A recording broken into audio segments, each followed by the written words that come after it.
Hi, this is Allie with the First Sip Coffee Blog, and today I'm going to be walking you through the steps of doing a pour over.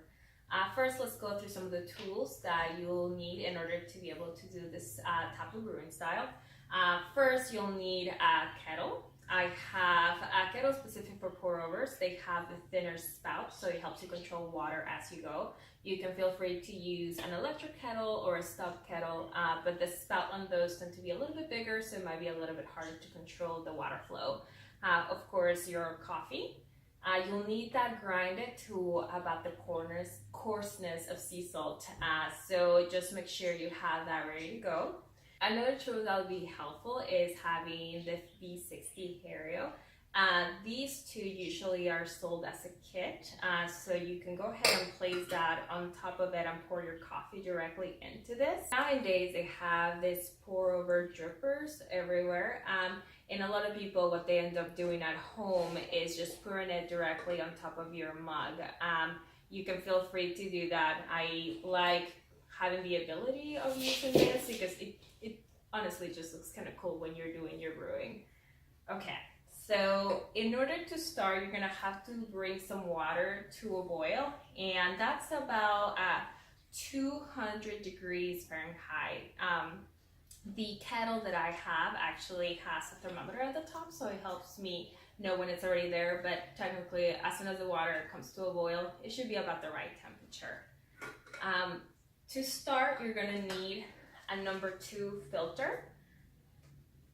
And if you are not buying a filter from Blue Bottle and you're just buying one from the grocery store, I recommend wetting it in order for you to have the shape that you need prior to starting the pour over.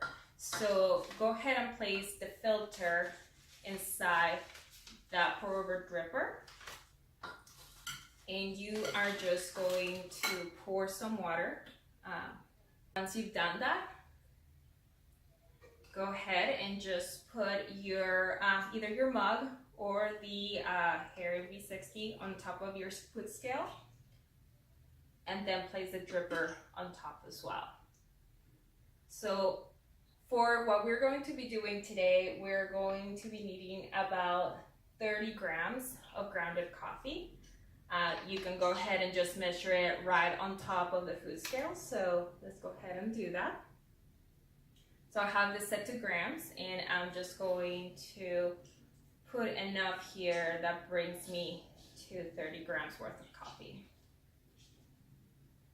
So once you have your 30 grams of coffee in your filter, go ahead and just tap it to even it out, and make sure that all of the coffee is pretty even on the filter.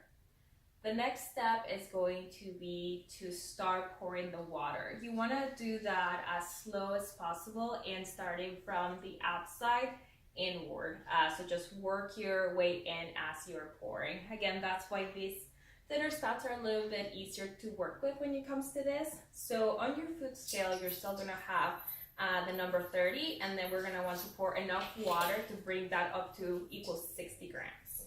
So let's go ahead and start doing that very slowly.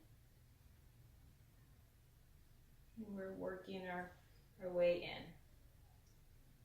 in. And what I'm letting the coffee do is bloom. So it's just allowing all of the CO2 to come out. That's the same process that you'll have for like French press, where you pour the water and you pour about half the water and break the crust and then pour more water. You're just releasing all of the flavors. So that's why we're doing this slowly.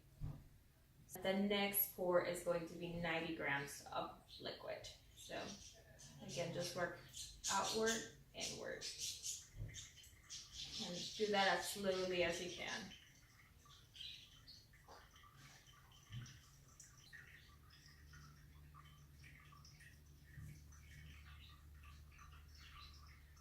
Let that get all the grounds wet and filter out. I will do this over the sink, so it's easier to just move from one end to the other, but we'll go ahead and put it in this bowl for now. If you end up getting one of these, they come with a pretty cool little lid that helps you pour and keep your coffee nice and warm. If you're doing it in your mug, it's ready to go. Go ahead and pour that over.